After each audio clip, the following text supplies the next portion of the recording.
Dice la Biblia que Jeremías le dijo a Dios: palabra de Jehová vino a mí diciendo, he aquí que Hanameel, hijo de Salum, tu tío, viene a ti diciendo, cómprame mi heredad que está en Anatot, porque tú tienes derecho a ella para comprarla. Y vino a mí Hanameel, hijo de mi tío, conforme a las palabras de Jehová, al patio de la cárcel, y me dijo, compra ahora mi heredad que está en Anatot, en tierra de Benjamín, porque tuyo es el derecho de la herencia y a ti te corresponde el rescate. Cómprala para ti. Entonces conocí que era palabra de Jehová. Jeremías no fue un profeta feliz. Había veces que las indicaciones o las ordenanzas que Dios le daba al profeta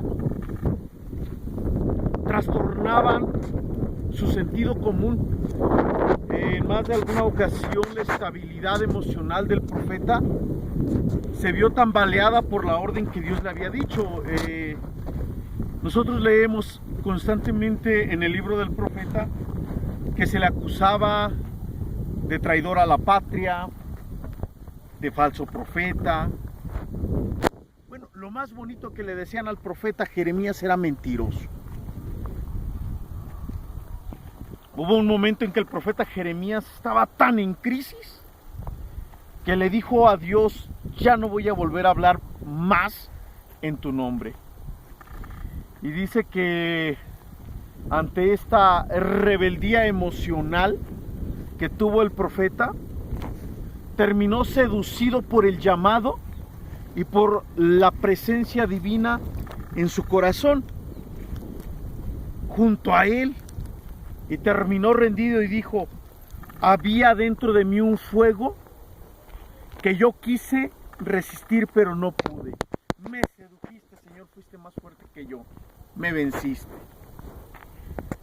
En el pasaje que acabamos de leer, iglesia, amigos, el profeta Jeremías,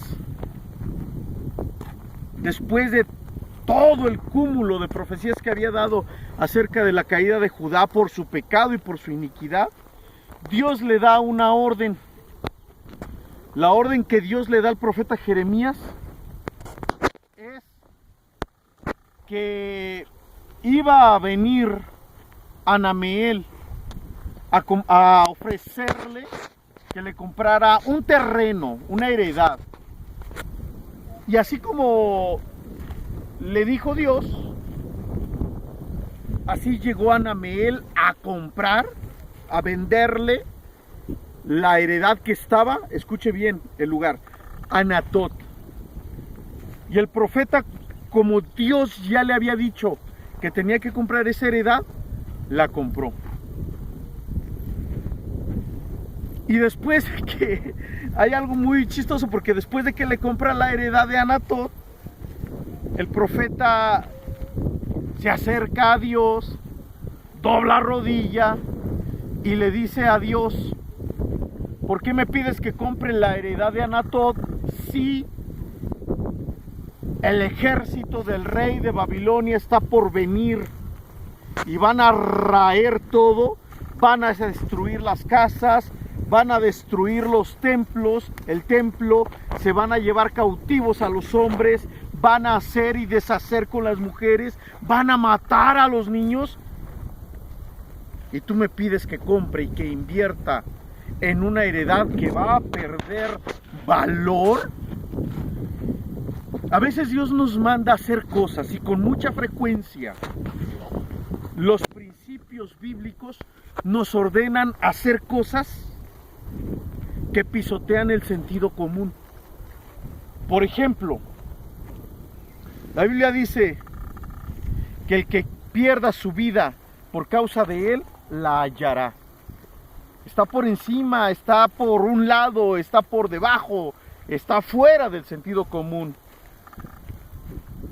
Otra de las órdenes que Dios nos da y que pisan, o de los principios bíblicos que nos marca la palabra, y que pisan el sentido común, Es cuando Dios le dice a un paralítico, cuando Jesús le dice a un paralítico, levántate, toma tu lecho y anda.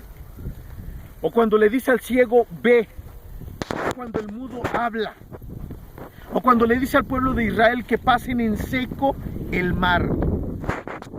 El sentido común, la lógica, las leyes de la física, las leyes de la biología, las leyes de la sociología, las leyes de la antropología y de la psicología siempre quedan pisoteadas cuando Dios da una ordenanza. Y en el caso del profeta Jeremías, las leyes de las inversiones, de los bienes y raíces, de las acciones, iban a quedar por los suelos.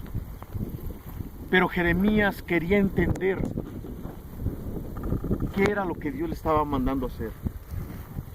Compra la heredad que está en Anatot. Anatot, iglesia, significa ecos. ¿Qué era lo que Dios estaba midiendo aquí? Dios estaba midiendo en el profeta lo mismo que mide en nosotros cuando nos dice, dame, hijo mío, tu corazón y miren tus ojos por mis caminos. Dios estaba viendo en el profeta, o estaba midiendo y estaba pesando en el profeta lo mismo que pesa en nosotros cuando nos dice, ¿a quién enviaré y quién irá por nosotros? Dios estaba pesando en el profeta lo mismo que pesa en nosotros cuando nos dice, el que quiera venir en pos de mí, niéguese a sí mismo, tome su cruz de cada día y sígame negando su vida.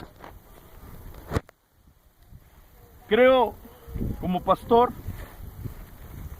que el requisito indispensable para servir a Dios, para buscar a Dios, es la obediencia. Jeremías invirtió y compró la heredad de Anatot.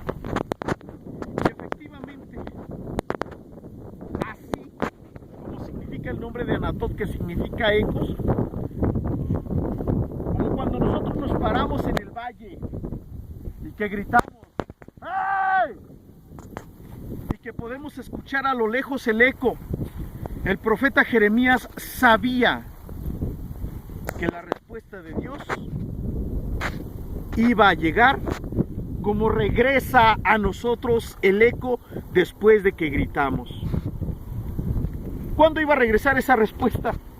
Esa respuesta no iba a regresar dentro de 3 meses, iba a regresar dentro de 70 años, porque 70 años duró la cautividad del pueblo de Judá, de la nación de Judá, del reino del sur.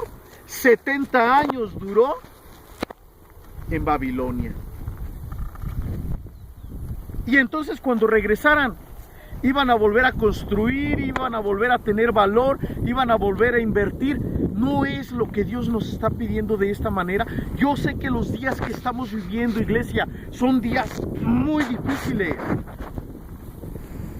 Parece que se avecina una terrible recesión, pero el requisito que Dios nos pide sigue siendo el mismo: la obediencia. Sea fiel hasta la muerte, Dios habrá de dar la corona de vida, porque dice la Biblia, y es un principio bíblico, que los que confían en Dios nunca serán avergonzados. Hoy, iglesia, ante el desempleo que se avecina, ante la terrible crisis, ante la manipulación mediática de los medios de comunicación, ante la antesala de la implementación de un nuevo orden mundial, usted obedezca a Dios. Por encima del sentido común, por encima de la lógica, por encima de todo razonamiento, obedezca a Dios. ¿No dice la Biblia, porque la obediencia es mejor que sacrificios?